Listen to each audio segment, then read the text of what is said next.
Hey, what's going on, everybody? Welcome back to the Corner Talks podcast. I have my good friend here, filmmaker, film producer, Christian Alphonse. How's it going, buddy?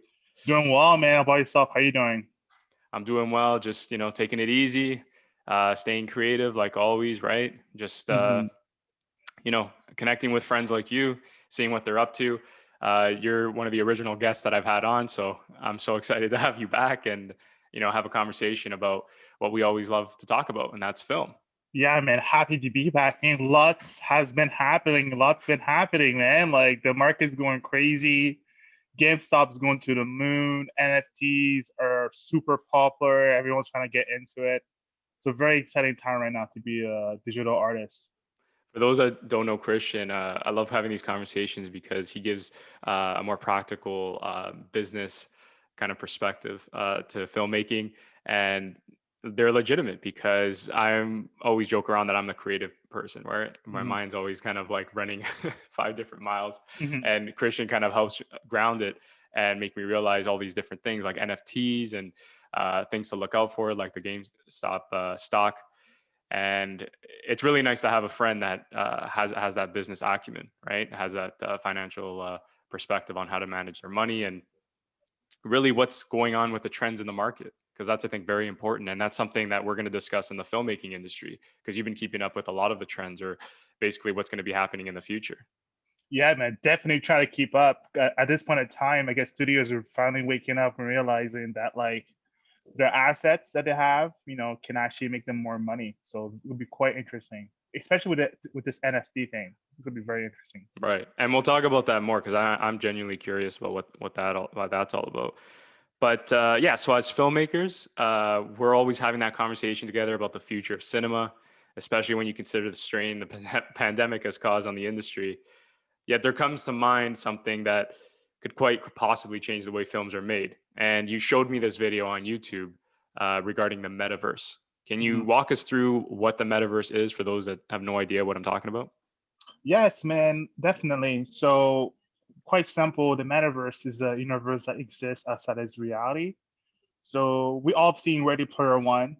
I'm sure everyone has seen that movie. Similar concept, right? Where we exist in this virtual world. The metaverse always has existed.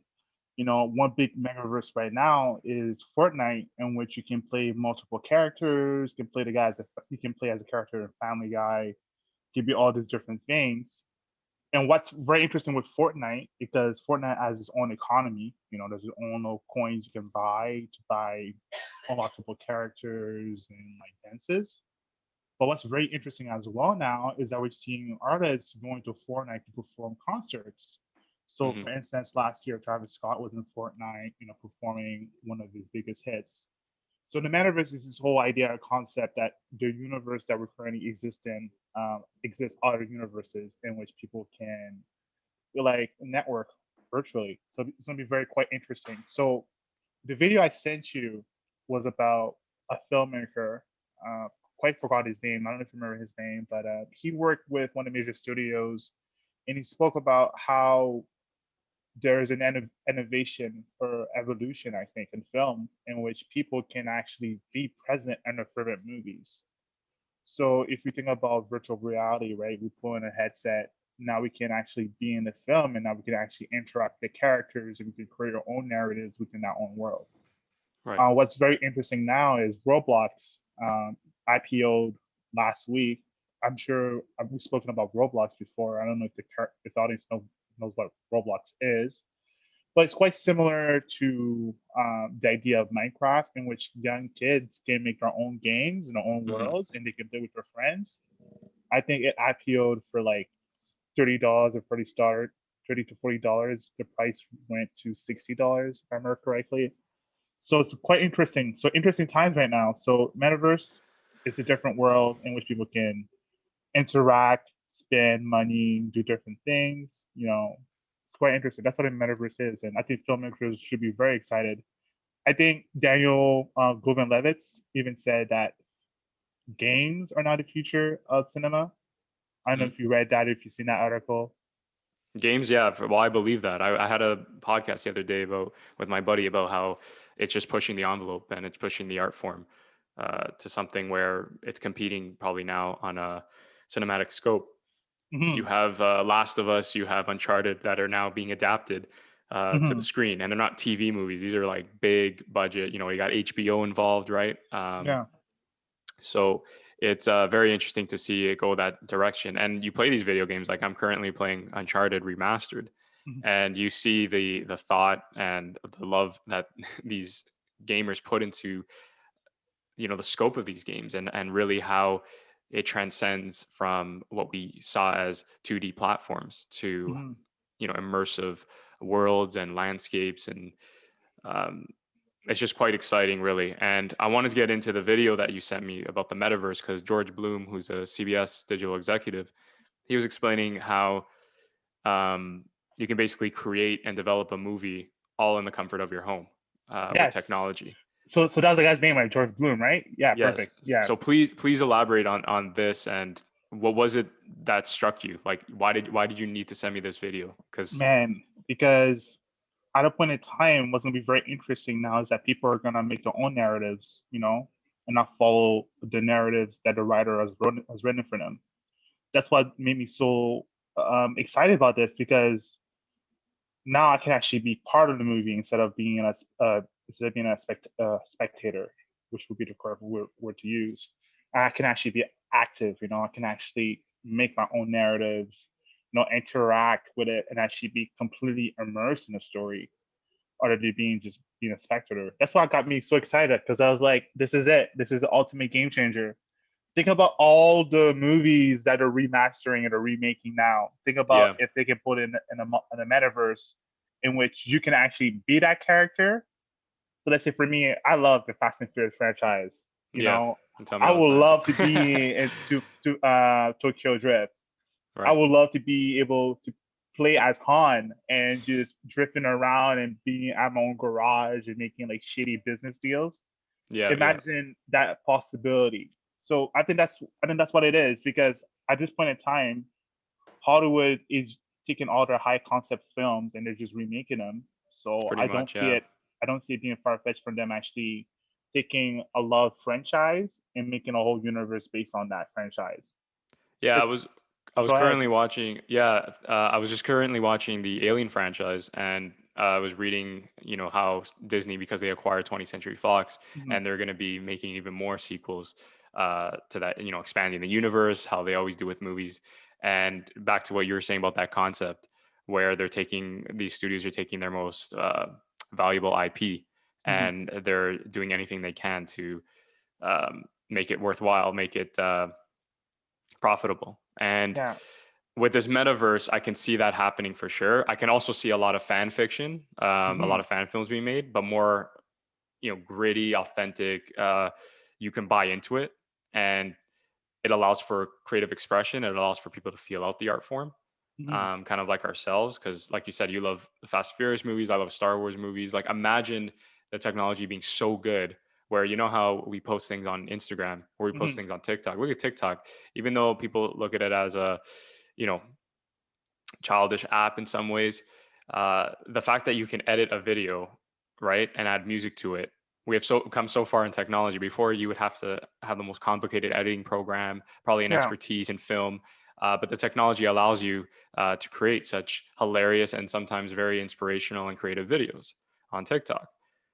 But my only concern, and it's something I wanted to address when I was watching this, because they did an example with 21 Jump Street, how, you know, you can be in a dorm room and you can, you know, sit on your bed and basically feel like you're in college and have your actor feel like that they're at the real location. My concern, what I want to bring back at is, Mhm. do you not feel that the eye can detect when it is fake? And do you feel where No, there in some films it because should be real because it immerses you? well, the technology is moving at a rapid pace that we're not going to Mhm. be able to tell what's real and what's not real anymore. Mhm. If you think about the life of Pi, remember that movie? Oh That Bengal yeah. tiger felt so real.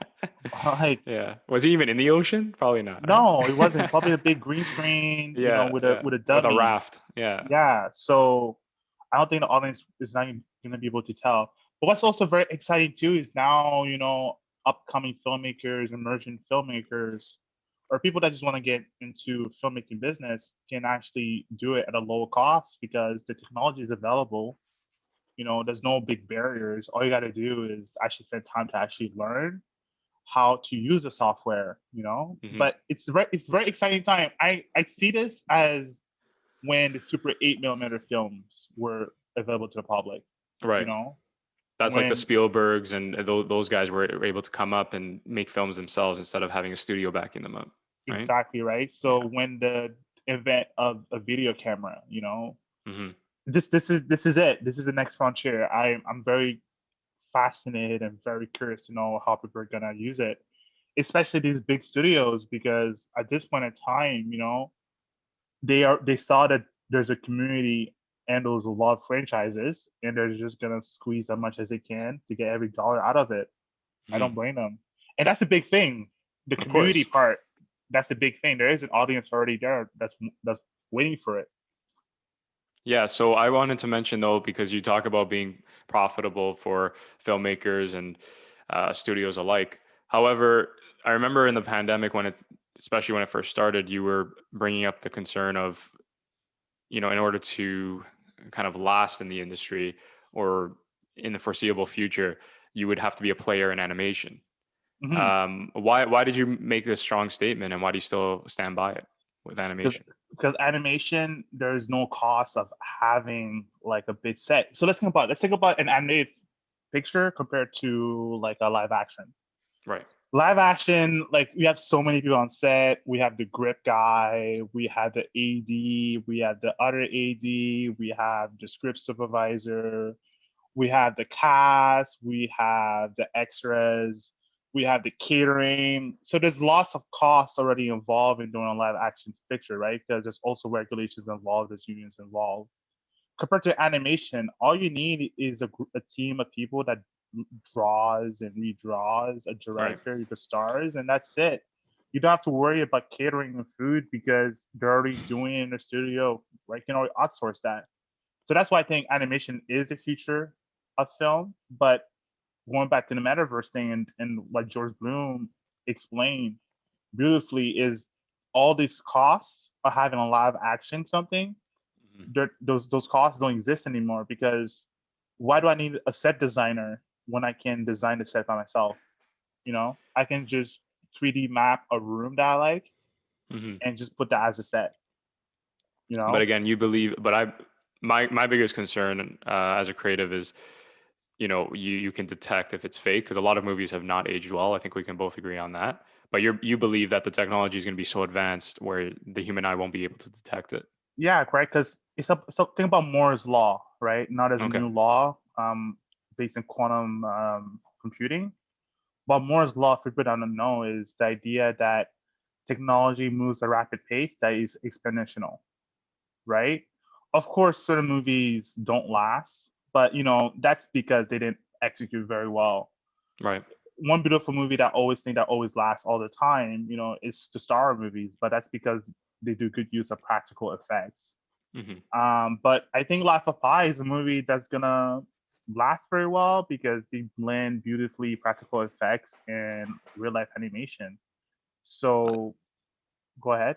I think that's my biggest thing that I wanted to mention is what you just said, the importance of blending practical effects and visual effects. Um, because But I like, enjoy it, but I mhm, enjoy it as a viewer, man, because I was watching the Alien franchise, right? mhm, And the originals, obviously, they're made differently in a different era altogether. But when they did the practical effects for that xenomorph, that mhm, alien, it was like you felt it, like you felt like it was real, like it was mhm, there, the animatronics, right? Especially the animatronics of an android.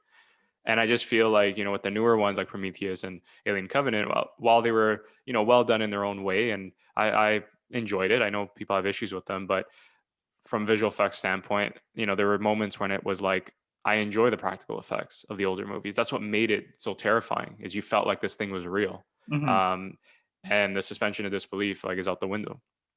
So that's just something that I'm concerned about because I've seen, like you just mentioned, Star Wars, the originals. You make a very good point. Yeah, they don't age poorly because they were made with practical effects, real effects. They built these things, these sets. mhm. But the prequels, have you watched prequels lately? Yeah, the prequels aren't the best. No, I'm saying particularly episode 2. Like there's shots Yeah, where you could tell like they're in a green screen, they're in a yeah. booth, and I'm just concerned about that, right? Mhm, But I do want to. But I think what you're trying to say here is someone like us, right? That's up and coming, that's aspiring to get to that professional level, shouldn't really get concerned with that. They should get concerned about how do I get my content out there efficiently and effectively. So having platforms like virtual technology, that metaverse, allow us creatives to do so. Is mhm. that something that you agree with? 100%. I'm always surprised when people aren't embracing technology because technology is the reason why you're able to do what you're doing right now. Like, Hmm. if you're up and comer, man, you should be learning how to do blending. You know, there's a bunch of software out there. You should be learning to do animation. You should be learning how to use 3D cameras, you know, to create a set. Those are one of the things that's very critical and it's going to save you a lot of time and cost. And that's where the technology is going. Like one cool thing, I think you saw the Mandalorian, right? That was one of the biggest. Mandalorian, yeah, yeah, for Yeah, sure. they Yeah. use a lot of effects and practical effects together. Hmm. So the set itself, they weren't actually on set. It was a big giant screen that was able to create the illusion of them being in different worlds, And I right? But noticed it, they're experimenting more with like face mash, right? Like this concept where you blend other people's faces, and that's something you predicted, yeah, where it's going to come to a point the studio owns your likeness. yeah, So you sign a contract, and instead of worrying about you coming on for the next like 5 movies, hmm, they just say if you do this movie, we own you anytime we associate yeah, you with this IP, yeah, right? So exactly. Sigourney Weaver and Aliens, right? Like Yeah, that face gets manipulated on someone else's body, and thank you for coming. yeah. And even crazier, I got into Mortal Kombat 11. I'm seeing the Terminator as a playable character. Yeah, So I'm seeing all these other IPs going to Mortal Kombat 11 because Warner Bros. Owns Mortal Kombat. So it's really interesting to see because that's also a bit part of the metaverse as well, right? One yeah, of thing course. from different universe going to another universe. So yeah, man, this is the next big thing. So upcoming filmmakers, man, embrace it, man, because now the playing field has been leveled, right? So this is why they should be excited, because Yeah. it's never been a better time to be a filmmaker in that respect. If you have a story to tell, it's much easier. As Hmm. George Bloom said in the video, where he was tired of going to restaurants, hearing people struggle, and Hmm. they're trying to make their movies happen, but they can't because they're limited to certain resources. I know I'm excited because me, when I write, I Hmm. imagine worlds and scopes and scales of that require Hmm. that budget. And you always remind me, like, buddy, like let's just bring it back because we don't have that a resource or equipment to do the things you want to do. But what you're saying is that if things pick up in the next 5-10 years, it's quite possible that you can make at least a concept film, right? Like a lot of Hmm. people don't realize, like, you don't need to make a feature film. Sometimes even a 10-minute film just to give like Yeah. a little taste, put it on YouTube, shop it around, as they say, um, does wonders to you, advances you light years to as opposed to you going around begging for funding, begging for like, can we please have this location permit, to Hmm. do this shot? I need this shot, right? So that's definitely why we both agree it's exciting time for filmmakers, and why should they should take advantage of the metaverse, right? Yeah, exactly. And one thing people don't understand as well, there's lots of money invested in virtual technology now than ever before. Hmm. Oculus Quest, which got bought up by Facebook, I think their price now is $500, which is reasonable to what a new console price is. I predict in the next couple of years, those prices going to be to 300 to 200, and in which people can actually start getting their hands on VR technology. So quite exciting times. I don't think people quite understand the big impact that's gonna happen, but it's there. Like people are already selling their art digitally and making good No, it's money true. off it. Yeah, So they're so not even what selling the original canvas, like the original piece of work. well like that's the thing with with digital art, there's no original, right? Because we're copying the media file, right? Right, right, yeah. What makes it authentic? So now we're talking about NFTs, right? Non-fungible tokens. Okay. What makes it authentic is the fact that the artist said, "Oh, you're buying this from me, and I'm minting that this is actually legit, and this is actually from me giving it to you." Right. You can always copy the media file. That's not the issue. What's the issue is that the artist saying that, oh, I actually made this and I'm actually giving it to this person. That's what the real So value is. so NFT, for those that don't know, I believe it's basically a concept where the artist has a copyright on that original expression of art, whether it's digital, whether it's a jingle they made, or like a YouTube video. Hmm. Because other people use it, it's been common where other people might snatch it, and because they don't have the proper legalities, um, they can't defend themselves. Is No, that it's a way to protect so artists? so NFTs is built on a blockchain. So Okay. what NFT basically does, it creates a really unique identifier and puts it on a ledger that this piece of art is on this identifier on this ledger Hmm. made by this artist. Right. And if the artist decides to sell it, they can sell it either using Ethereum or other type of cryptocurrency. But right now it's Ethereum. And if they do sell it to, let's say, to myself, like I'm buying, for instance, Grumpy Cat was an NFT, was an art piece that was being sold. I think got sold for $55,000, the original Grumpy Cat photo. Um, so if I bought it and I decide to resell it, the Grumpy Cat creator would make a bit of money as well when I sold it. I think their loyalty is like 0.001 of the next resale value. So it's actually pretty good. I think that's very interesting now because the artists will always get paid whenever people sell. Before, when it was in like Sotheby's, all these other big auction houses, the artists didn't see any money off the next resale value. They only saw the first payment off the art, which really For sucks sure. if you think about it. There's a lot to learn for sure with this new concept, and that just is a testament to how fast the industry, like the world, is moving with Yeah, technology. Because there's yeah. always these new concepts, bro, and it's hard to keep up. But I think that's the point of being I, the ones I that want to call survive are it, yeah. adaptable. I want to call it a new concept. I think it's just a new idea of doing Yeah. business. One cool thing right now is smart contracts. I don't know if you heard about smart contracts, but I think that's going to be the ultimate game changer. And Tell us about that. What do you mean so by smart smart contracts? contract is also built on a blockchain. So let's say, for instance, I'm flying with Air Canada, and when I buy my ticket, there's a terms and conditions, right? And I see the term conditions with Air Canada is that, like, if the plane is delayed for at least 2 hours, I get a refund right away. Hmm. So I made the purchase through Air Canada. It's through a smart contract, so it's on a blockchain. In the terms and conditions are in the blockchain. It's only active when my flights get delayed, and the blockchain is linked to the Air Canada database. So when I Hmm. go to the airport, I do the TFSA, I do all kind of TFSA, I do the check and stuff, and I see on the screen that the flight is delayed for 2+ hours. I Yeah. get my money right away without even going to the front desk, right? Really? It's already Like automated. already taken care of. You don't have to worry about it. You don't have to Or like worry about it, right? Amazon, where you just press refund and they take care of, like, you don't even have to speak to an agent. Yeah, exactly. So it's so similar to what like a vending machine is, right? You put your money in and you're putting your code and you get it right away, right? It's instinct. So there's no delays, there's no middleman. It's already the terms and conditions already put on a blockchain, so no one can change the terms and conditions.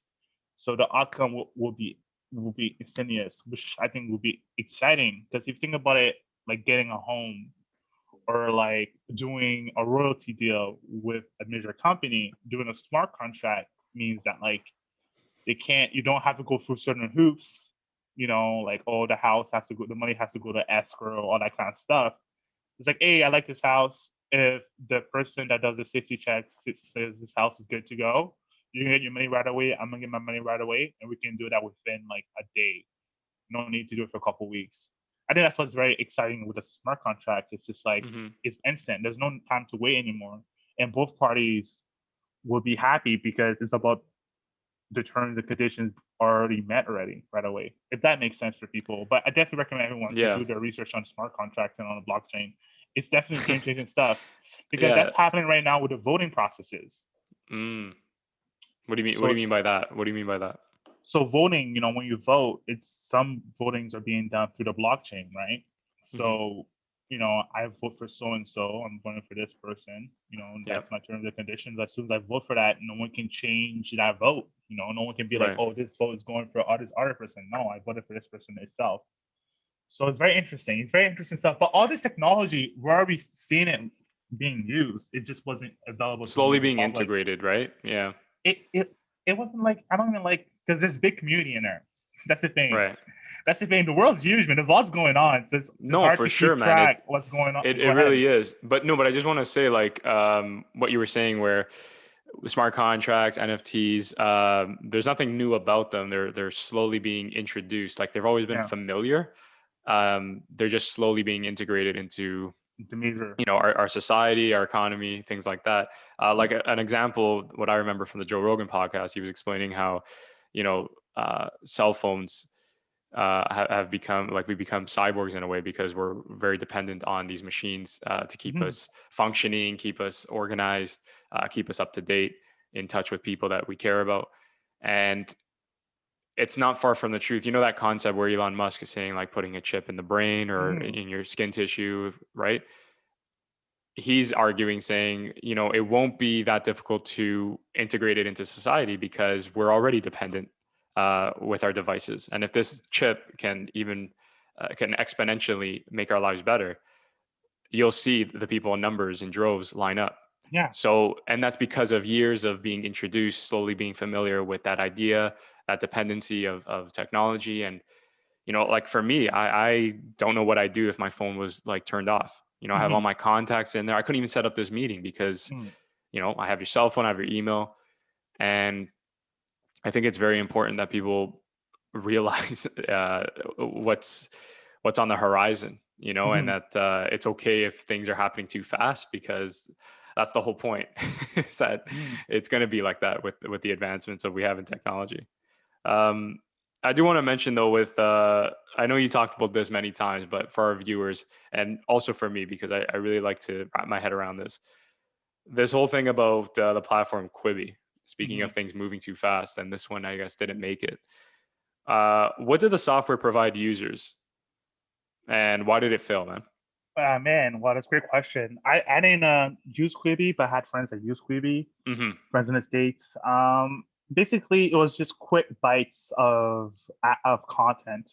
Hmm. One thing they really brag about was the fact that now you can use the video instead of watching it vertically, you can do it horizontal, Okay. and that wasn't going to change the viewing experience for the users.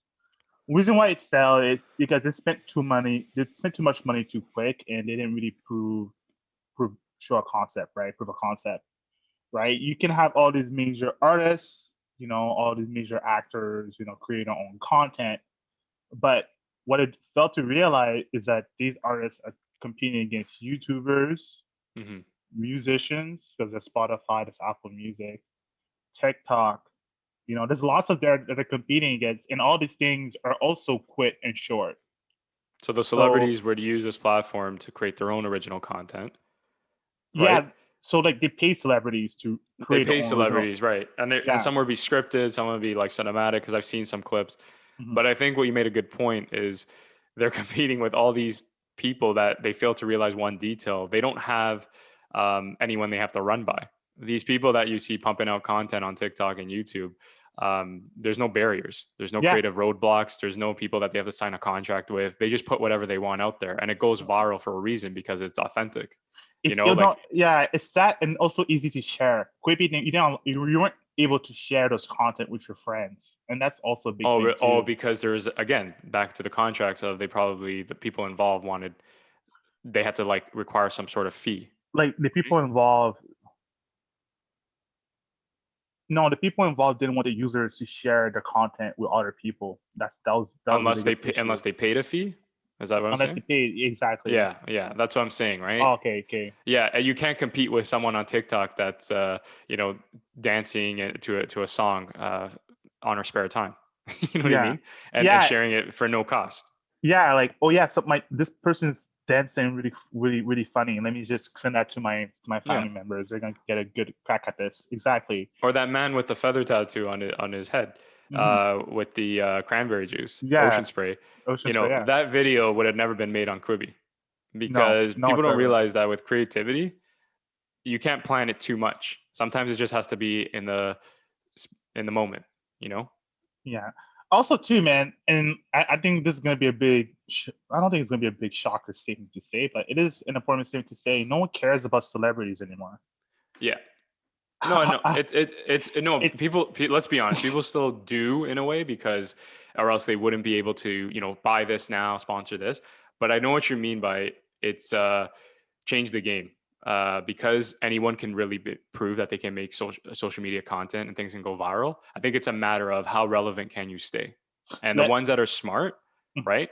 The Mhm, ones that know how to connect with their fans. We all talk about this all the time is just because you're a celebrity doesn't mean anything. How are you connecting with your fans? What else are you mhm, doing, offset behind the camera, um, off the air? And the celebrities that we know, like Angelina Jolie, for example, she was on the top of her game when I was growing up. Everybody mhm, loved her. I haven't heard anything from her. mhm. And it's because she doesn't, I don't think she connects with her fans. I don't think she has a social media presence. And people, our generation at least understand that that's important. And if you want to keep your brand um, exposed, if you want to, bring some light to it. What are your thoughts on it? Well, my thoughts are similar to yours, and let me just rephrase that statement. For sure. The original idea of what a celebrity actor was or is, where like you do a couple movies and you go away, you come back and do more movies. I think that doesn't exist anymore. I don't think that's gonna be very sustainable, Hmm. suitable for certain actors. Of course there are some outliers, right? Like Damian Day Lewis, he can always go, leave, and come back, and I go, think he's leave, and come retired back. now, but then Is again, he right? retired? I think he claimed he was retired, but then again, they might do a surprise cameo in 10 Yeah, years. exactly, right. But like the games that change quickly, you're competing because I think these studios don't think they're not competing against YouTube. Yes, you are. Oh, they don't think they're competing against Fortnite. Yes, you are. They don't think they're competing against TikTok. Yes, you are. Even like music executives don't think they're competing against TikTok. Yes, you're 100% competing against TikTok. You're competing against people's attention and time. The People more can do time, promo videos. I talk about those all the time. Promo videos of just, a bunch of people dancing, to yeah. sell streetwear and use your song. And you can actually pull off a better or at least more gravitating video than some music video on Vivo. You know what I mean? But you know what's funny? What's I up? I heard that some music executives hate TikTok because they can't capitalize on the music that people are using on Mm. TikTok. I don't know. I What do you don't mean, know if financially or like financially, creatively? Oh, they can't financially, right? make money Because off of it? no, they can't make money off it. How are they going to make money off this licensing? So how does TikTok acquire these? I thought there was a deal. Was there a deal? I don't know. I've read That's like some of them were, crazy. were really upset by the fact that like people are just uploading artist songs on it. Maybe there is a licensing deal. Maybe these major music studios I feel like, allow yeah, them to do it because it is a big issue. You're of playing someone course. else's content Of on a different course, yeah. platform. But I feel like So it was maybe it's one of those things where TikTok blew up so fast and they realized how many users were on there. So artists, if they wanted to be somebody, like Gary Vee always says, he always talks about if you're an artist or in music, you should be putting up covers or putting up your original content so people can use your music with their dance videos or when they're doing inspirational talks. So do you feel maybe these artists were forced to submit it to TikTok just to stay relevant without asking for a fee or some sort of licensing? I don't know because I would assume that either some of these music studios, the major ones, have Hmm. either like equity on the company Right. or they are using licensing fees or copyright fees, for each time a user uploads a song to TikTok because that's a big part of it, right? Of People course. create dances through music. So I'm not quite sure. I'm actually just quickly Googling that up because I would assume that like if I was a Sony music executive, I would be quite upset right now because 'cause it's true. Well, they spent all No, this no, I know, money I for know. these artists. I'm laughing, brother, because for those of you who don't know, Christian studied accounting, so he's a number cruncher. And when the numbers don't match up, that's when he gets rattled. right, Well, buddy? not rattle, but like it's a big investment, man. It's a big company, they have to make payroll. I Like know, but I'm just I playing. I'm like just playing with you. I wanted to get a laugh out of you. There it is. yo, man, they gotta make payroll. Like I know, buddy. always remember that. They gotta make payroll. But that's what I'm saying is like I'm saying is if anyone's really upset, it's the accountants because they know the value of balancing.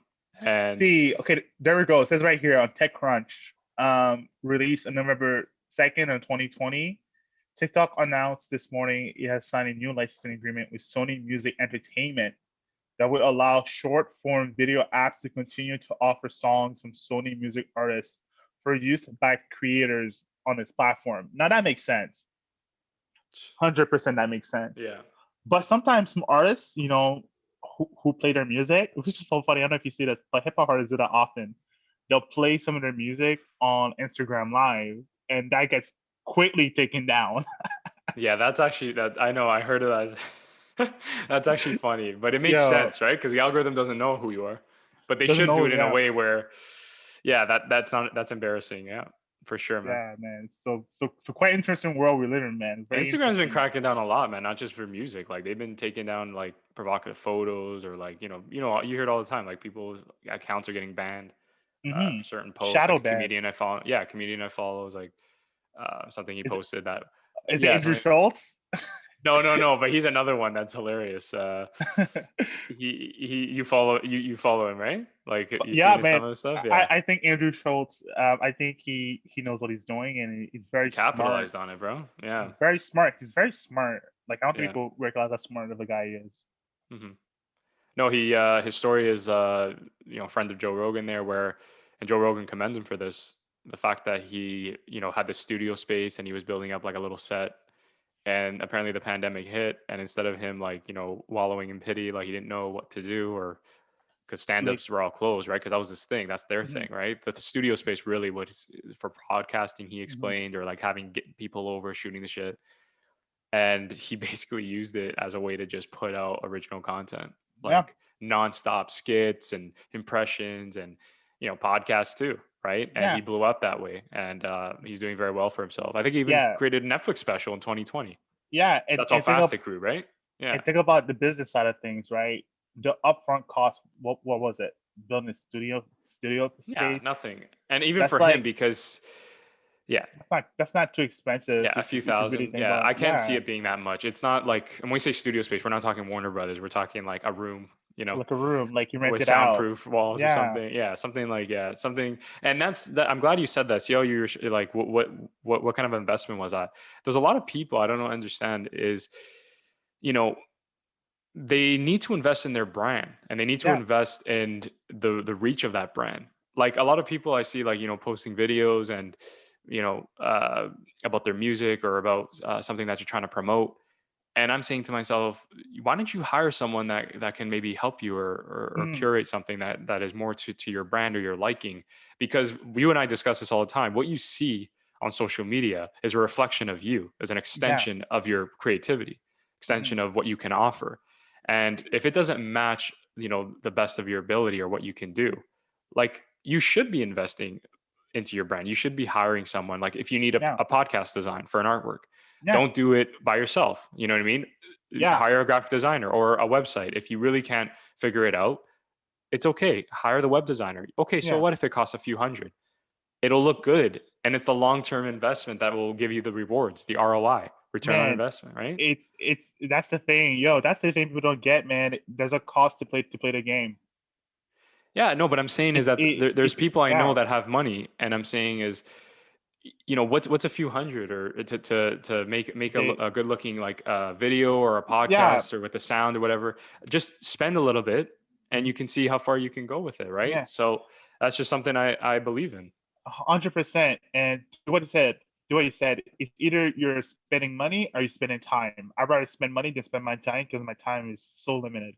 You hmm better, it's best to be focused on what you're good at than spend money on what you're not good at, then try to do it everything by yourself because you're gonna spend so much time If you and can effort. salvage that, that's why I've you know uh, subscribed to the concept of working smarter than harder. Is that there are people, let's be honest, they work really hard, man, blood, sweat, and Hmm. tears, and Hmm. unfortunately, a lot of them, it doesn't get them anywhere. Why? Mhm, Because they're not working smarter. They're not pivoting. They're not seeing, okay, I did this. It's not working out. Let me try this.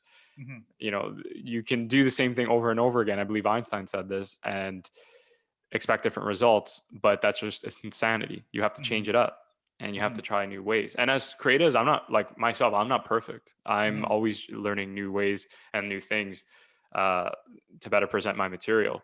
But that's part of the growth. But to at least be aware, right? To at least understand that, you know, it's all about displaying, showcasing your brand in the best possible mhm. light, right? It's because people remember that.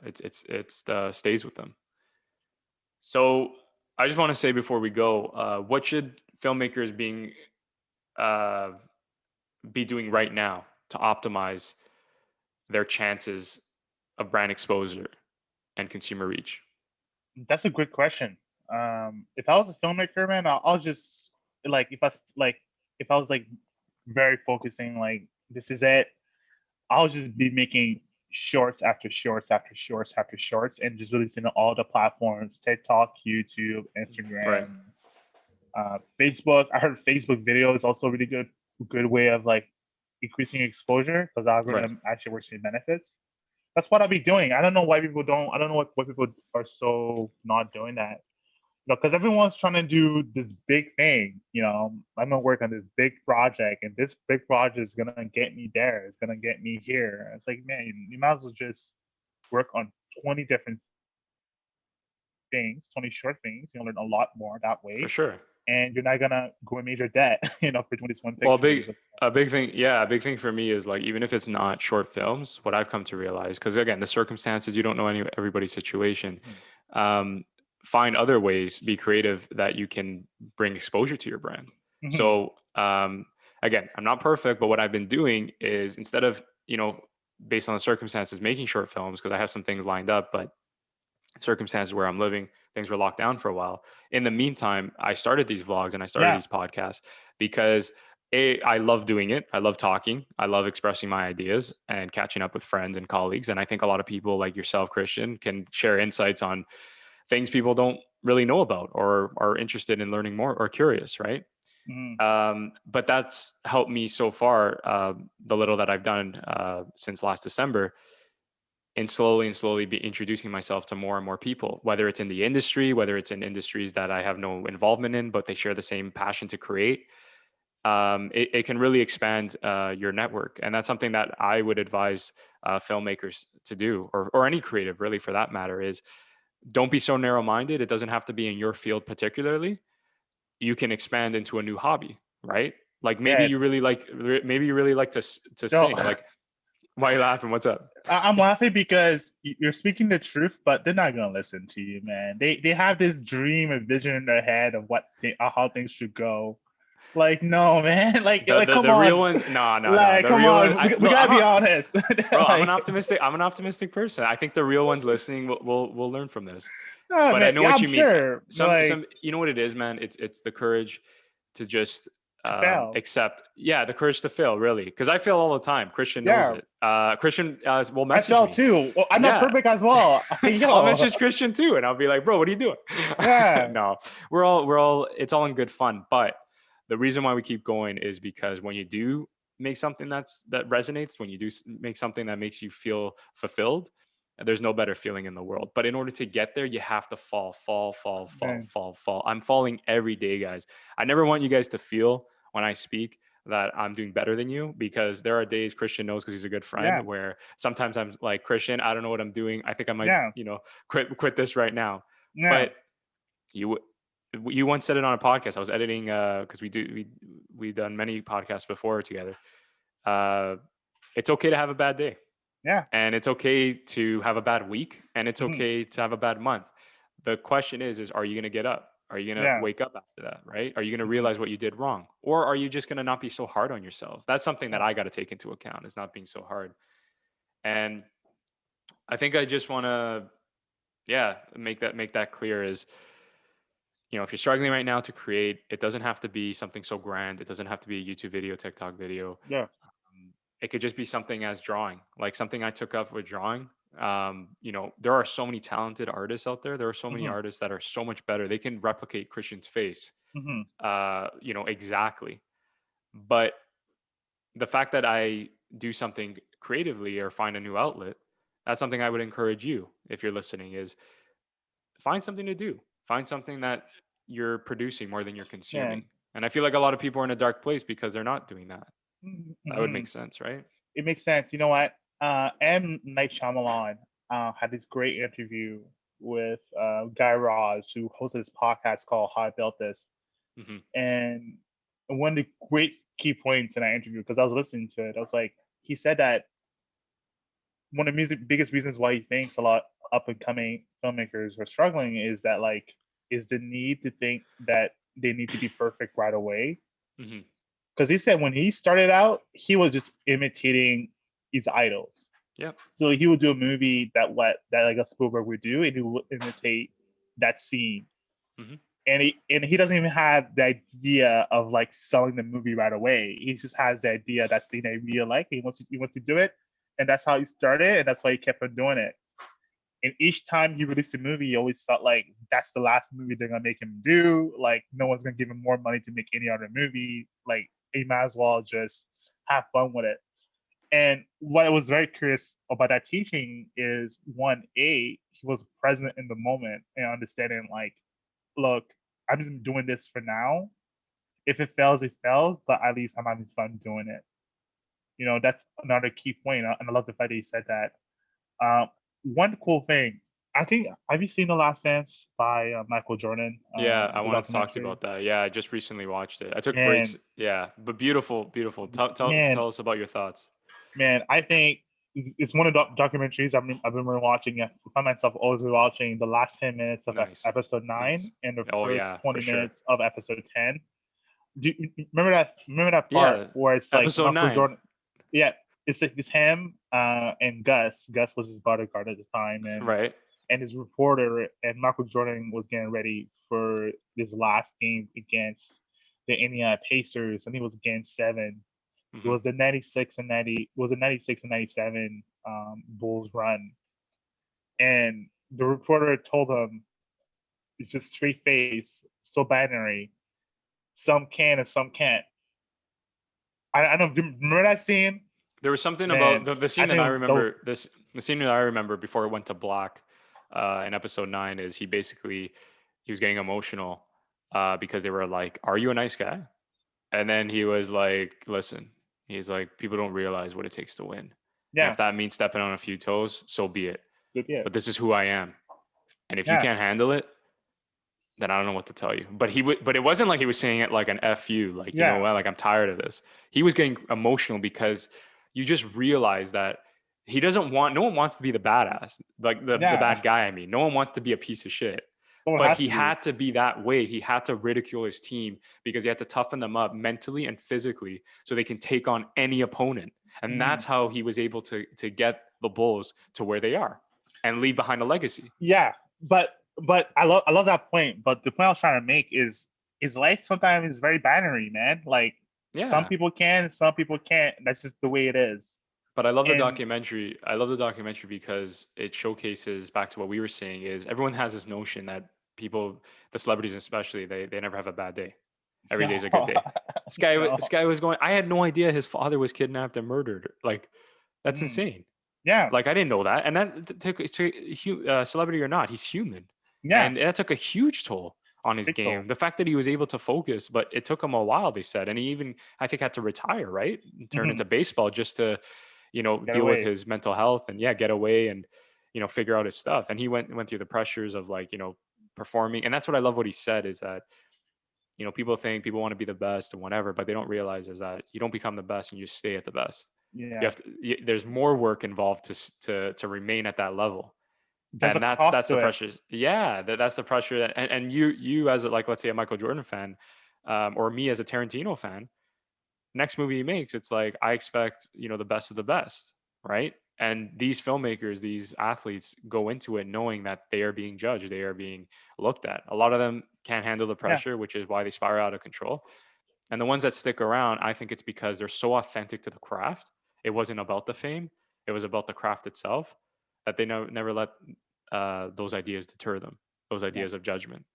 There's also, you know what's so funny? So with the whole NBA and with all Mhm. the games being done not in front of a big crowd but a smaller crowd, Right. people are saying that like they're seeing the best basketball they've ever seen before because the pressure of not having a crowd in front of you definitely makes your game so much better. Yeah. And that's what people don't understand as well, man. Like you have to perform in front of like thousands of people. Yeah. Yeah. No, I had a cousin. I'm taking that in because I had a cousin, not a cousin. There's someone I knew that was in the NHL, Mhm. and I remember through conversations, never directly from him, but family and things like that. That idea, that notion of playing amongst, in the NHL amongst Mhm. 17,000 people, Mhm. it's not the same. Like you have to have a strong head game, to Yeah. strong mind, to figure out like what's going on and Yeah. figure out like be focused, really, Yeah. like have that mental game. Um, because it's not always physical, man. These guys, and they No. gotta constantly, and that's the thing, man, is that people that, oh, I want to make the NHL, whatever. These guys, man, they're like working out, they're killing Yeah. it every day, man. They're slapping pucks against the wall. That's Yeah. all they live it and breathe it. It's not There's like they press make for, the money and they go home. yeah, and to add to that, there's social events they have to attend, press events Yeah, they have to yeah. attend. They have to be constant You have to know professionals. what, and you know how on a Hard. podcast, right? We're always careful. Like we don't want to Mm. say something too much, and even if we do, it's like like who? Thank God no one's listening or whatever. Mm. But imagine like them, where it's like they Yeah.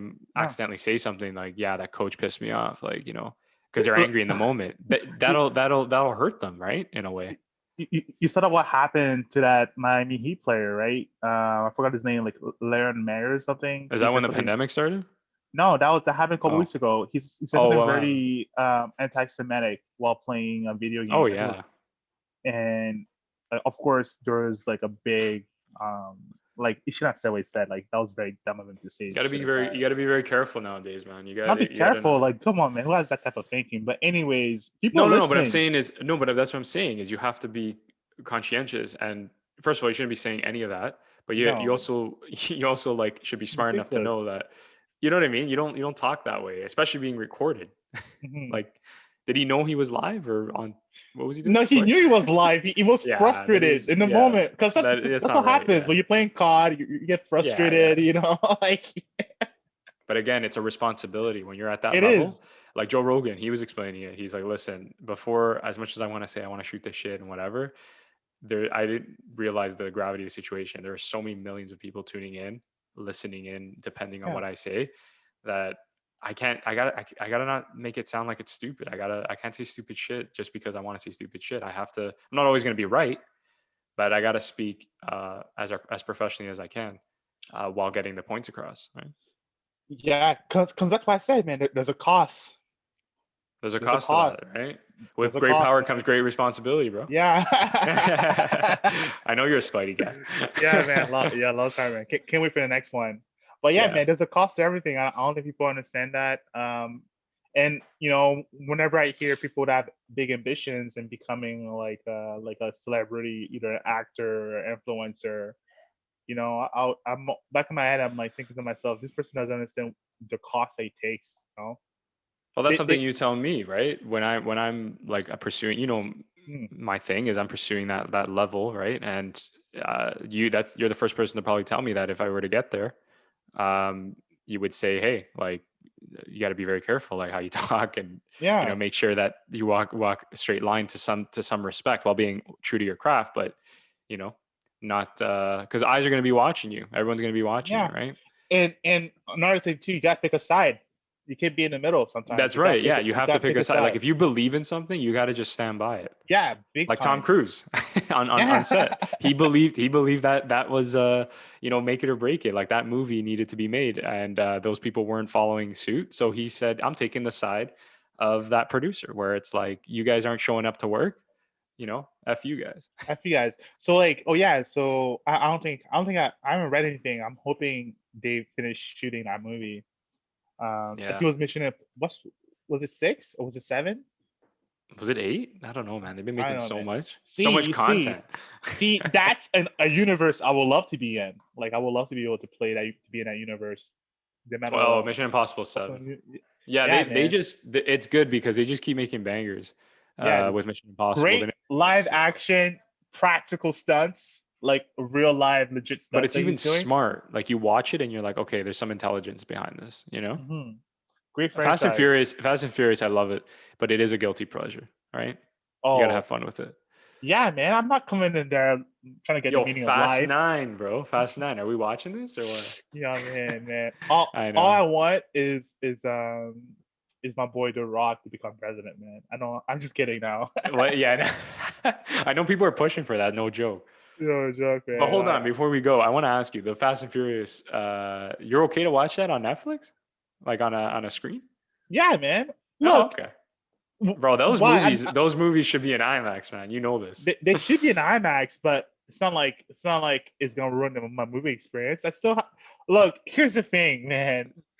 This You have these great headphones. You have the AirPods. Right. Those are great drivers that's being built there. Hmm. You can hear the bass and the boom on those earpieces. I don't get, like, I get it. You want to be in a big screen. You want to hear the crazy sounds, but your Yeah. headphones does a good job as well. I Yeah. like For me, it's this. For me, it's this. It's like, is the price worth it? Right. If I have $17 in my pocket, is it worth it? Yeah. And to be Yeah, quite man. honest, It's all a matter of preference, right? Like those are the only movies I'm saying that are passable that I would consider in the theater, right? yeah, I will watch it too. But like, we gotta put us be ourselves in the shoes of, like, the movie audience, the movie goer, right? Like, Right. is it worth it for them to spend that hard-earned money? Because they can easily Yeah. watch it. They can, like, they have, like, a sweet screen. They can buy great speakers, like, secondhand. Yeah. Like, But even the Beats, right? Like if you really want to spend money, invest in Beats, yeah, wireless Beats. They cup around your ears and yeah, block out all sound. You'll feel like you're in the movie theater, you're fair. right? So, like, Yeah, I know. sorry to attack you there, but that's other points people keep telling me. Well, what about the movie experience? I'm like, you can have a superb movie experience with a headphones, bro. I don't know what movie experience you're looking for.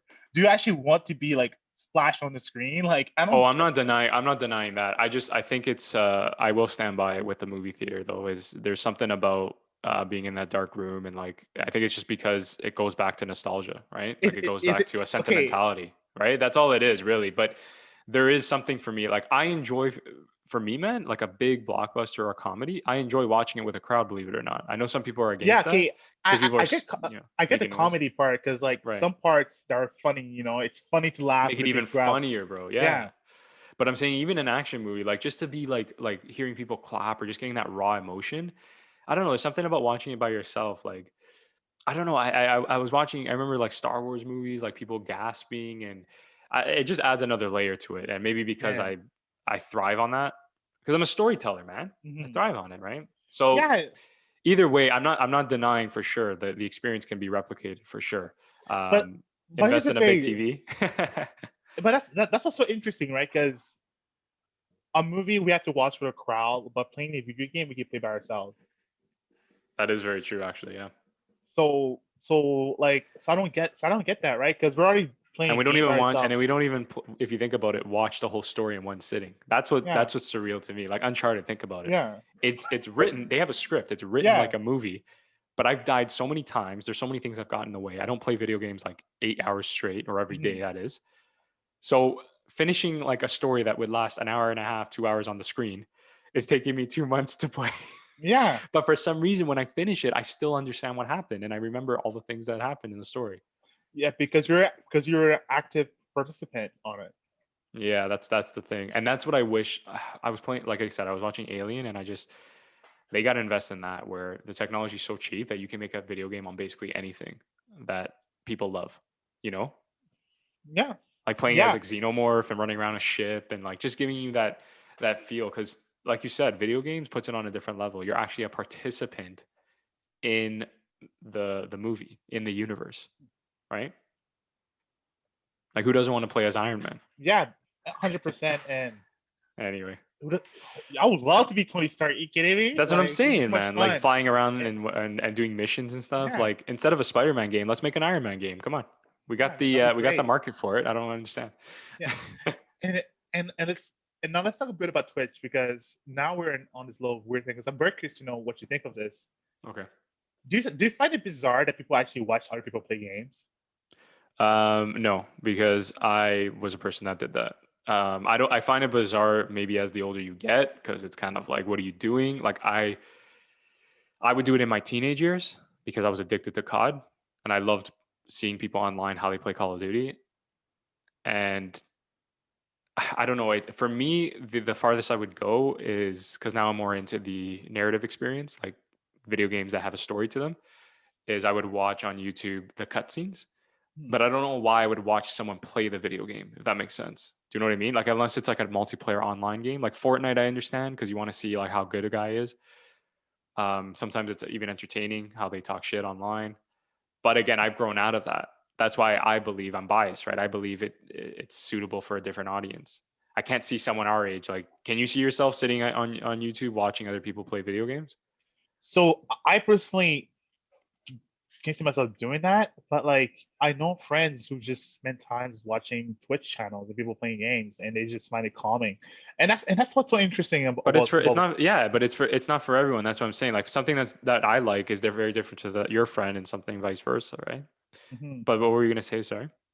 No, no, that's why I find it so interesting. I think the way we consume things has completely shifted. I don't know. Like all I'll I'm give you an seeing now. example. I'll Go give you an ahead. example. Yeah, I'll give you an example. Like I would watch a lot of part of the reason part of the things that inspired Corner Talks and these vlogs and these podcasts is when in last summer there was not really much to do. This whole pandemic, especially in the springtime when it first happened. So when I would draw or when I would do my own thing, things that wouldn't require all that much thought, I would just listen to people talking about, you know, mental health and talking about, tips of morning routines and, how to better their lives and things to watch out for, toxic people, things like that.